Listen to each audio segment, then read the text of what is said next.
दोस्तों, कोई भी कहानी से हम हमेशा बहुत कुछ सीखते हैं। दोस्तों, कहानी बहुत ही छोटा है परंतु आपको पसंद जरूर आएगी। कहानी का शीर्षक है दो मछलियाँ और एक मेंढक। दोस्तों, एक बार की बात है, एक तालाब में दो मछलियाँ रहती थी। एक थी शतबुद्धि 100 बुद्धियों वाली, दूसरी थी सहस्त्र बुद्धि 1000 बुद्धियों वाली। उसी तालाब में एक मेंढक भी रहता था। उसका नाम था एक बुद्धि।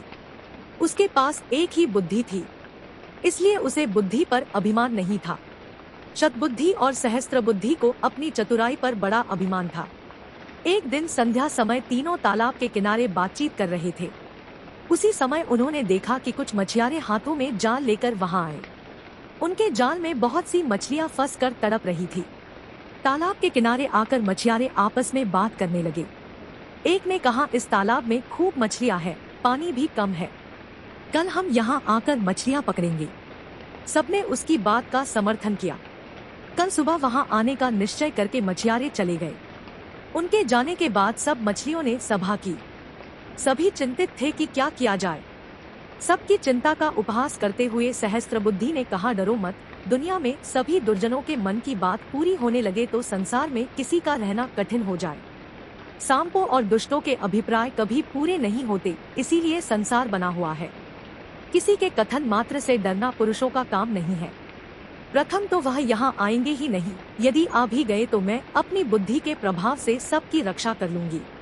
शतबुद्धि ने भी उसका समर्थन करते हुए कहा, बुद्धिमान के लिए संसार में सब कुछ संभव है। जहाँ वायु और प्रकाश की भी गति नहीं होती, वहाँ बुद्धिमानों की बुद्धि पहुँच जाती है। किसी के कथन मात्र से हम अपने पूर्वजों की भूमि को नहीं छोड़ सकते। अपनी जन्मभूमि में जो सुख होता है वह स्वर्ग में भी नहीं होता।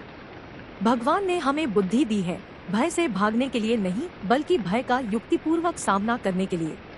तालाब की मछलियों को तो शतबुद्धि और सहस्त्र बुद्धि के आश्वासन पर भरोसा हो गया, लेकिन एक बुद्धि मेंढक ने कहा, मित्रों, मेरे पास तो एक ही बुद्धि है, वह मुझे यहाँ से भाग जाने की सलाह देती है। इसलिए मैं तो सुबह होने से पहले ही इस जलाशय को छोड़कर अपनी पत्नी के साथ दूसरे जलाशय में चला जाऊंगा। यह कहकर वह मेंढक मेंढकी को लेकर तालाब से चला गया। दूसरे दिन अपने वचनानुसार वही मछियारे वहां आए। उन्होंने तालाब में जाल बिछा दिया। तालाब की सभी मछलियां जाल में फंस गई। शतबुद्धि और सहस्त्र बुद्धि ने बचाव के लिए बहुत से पैंतरे बदले, किंतु मछियारे भी अनाड़ी न थे। उन्होंने चुन चुन कर सब मछलियों को जाल में बांध लिया। सबने तड़प तड़प कर प्राण दिए। संध्या समय मछियारों ने मछलियों से भरे जाल को कंधे पर उठा लिया। शतबुद्धि और सहस्त्र बुद्धि बहुत भारी मछलियां थी, इसीलिए इन दोनों को उन्होंने कंधे पर और हाथों पर लटका लिया था। उनकी दुर्वस्था देखकर मेंढक ने मेंढकी से कहा, देख प्रिय, मैं कितना दूरदर्शी हूँ।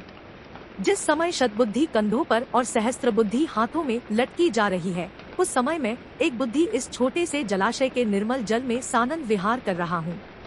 इसलिए मैं कहता हूँ कि विद्या से बुद्धि का स्थान ऊंचा है, और बुद्धि में भी सहस्त्र बुद्धि की अपेक्षा एक बुद्धि होना अधिक व्यावहारिक है।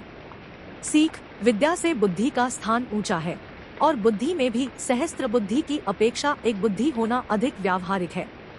कथा सुनाकर चक्रधर ने कहा, बुद्धि मात्र से सारे काम पूरे नहीं हो जाते। सुवर्ण सिद्धि ने कहा, कहते तो तुम ठीक ही हो, फिर भी समय पड़ने पर मित्र का कहना मान लेना चाहिए।